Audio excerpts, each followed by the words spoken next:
Hello, good morning, boys and girls. We are on page 61, lesson 11 homework. Please make sure that you are following along and on the correct page.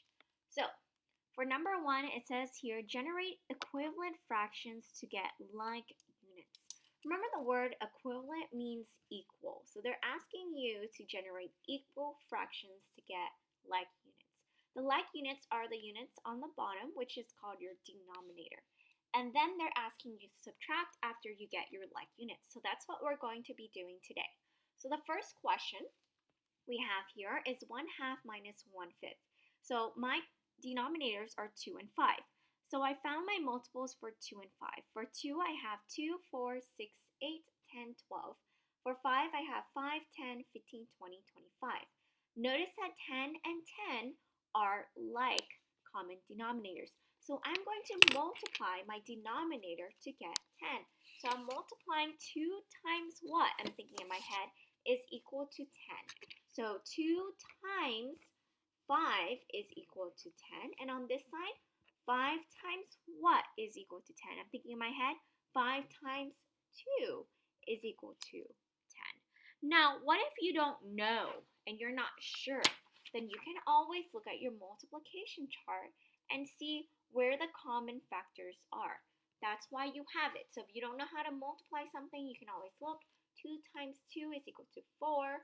5 times 6 is equal to 30. 8 times 6 is equal to 48.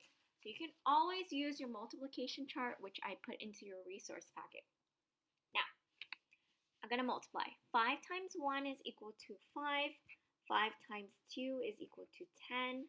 1 times 2 is equal to 2. 2 times 2 is equal to 10. Sorry, 5 times 2 is equal to 10. So now I'm going to add my numbers together. I have 5 minus 2, not add, subtract, sorry. 5 minus 2 is equal to 3, and my denominator, you bring it right over, it is equal to 10. So my final answer is 3/10. On the other side, I have 7/8 minus 1/3. I'm looking for my multiples for 8 and for 3 because I don't know what it is, and so far they're not like units. For 8, I have 8, 16, 24, 32, 40. For 3, I have 3, 6, 9, 12, 18, 21, 24. So I'm going to make sure I multiply. I know that 8 times 3 is equal to 24, so I'm multiplying that to get 24. 3 times 8 is equal to 24. I'm multiplying the top and bottom number to get 24.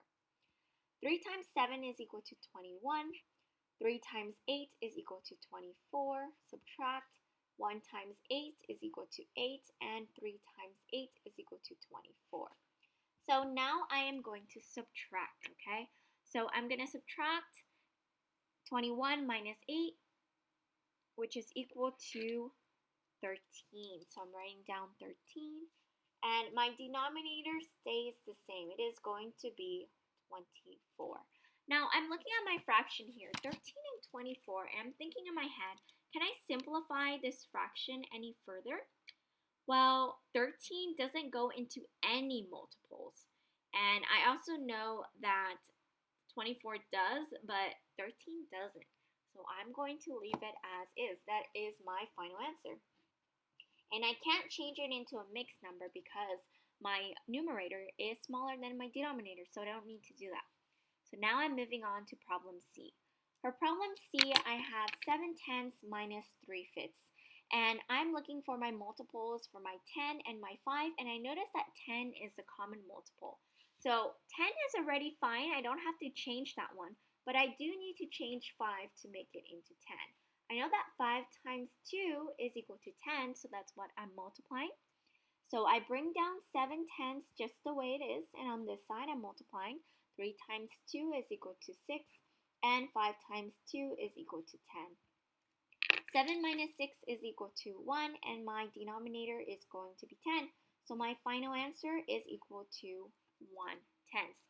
Now on the other side, I notice that I have a mixed number and I don't have another whole number. So I'm going to change my mixed number into an improper fraction. How do I do that? I'm going to multiply. 6 times 1 is equal to 6, and 6 plus 5 is equal to 11. So 11 is going to be at the top, And then my denominator is going to stay the same. It's going to be 6. I don't change anything about that one. Now on the other side, I have 2/3, so I bring it right down, 2/3. And I'm looking at my numbers. I have 6 and 3. They are not the same. So I need to make sure I make like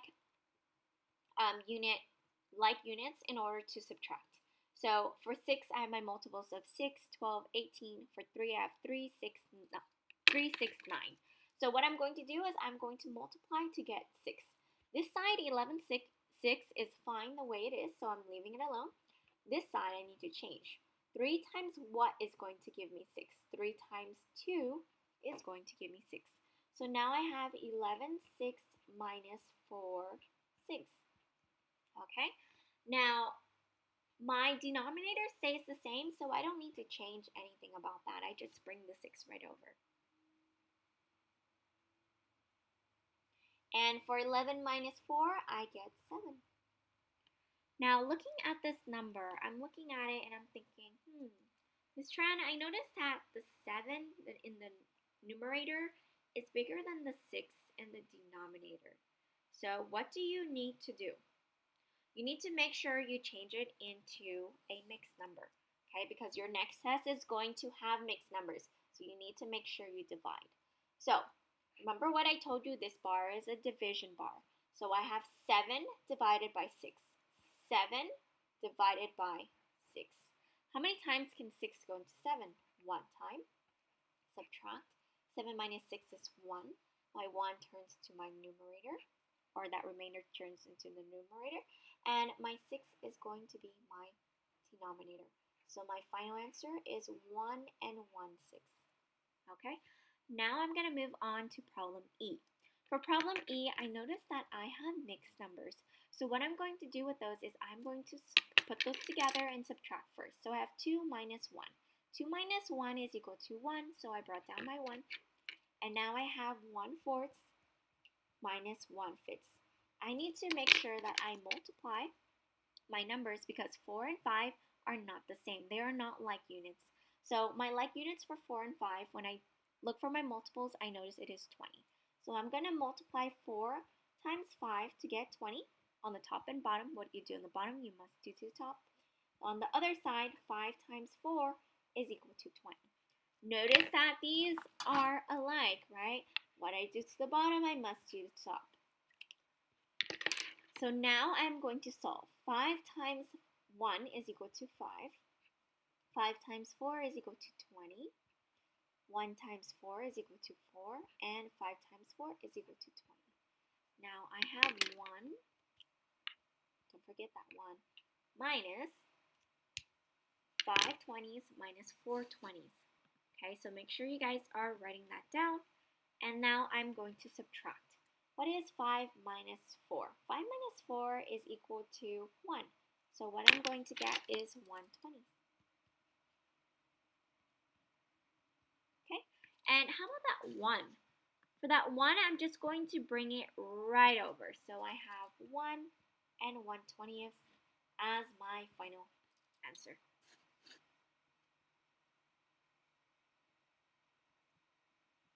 Now, we're going to look at the next problem.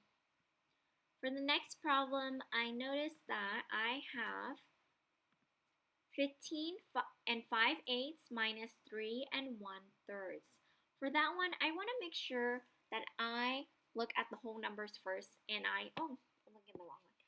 This one right here, I have 5 and 6/7 minus 3 and 2/3. The first thing I'm going to do is I'm looking at my numbers, and they are whole numbers.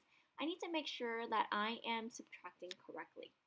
So I'm going to subtract 5 minus 3. 5 minus 3 is equal to 2. And then I have 6/7 minus 2/3. So my multiples for 7 and 3 is going to be 21. So that's why I'm going to make sure I multiply my denominator to get 21. So 7 times 3 is equal to 21. And 3 times 7 is also equal to 21. So now I have 2 minus 3 times 6, which is equal to 18, and 3 times 7, which is equal to 21, 2 times 7, which is equal to 14, and 3 times 7, which is equal to 14. Okay, so I bring that 2 right over. I don't change that 2. It doesn't change into anything. And over here, I have 18 minus 14.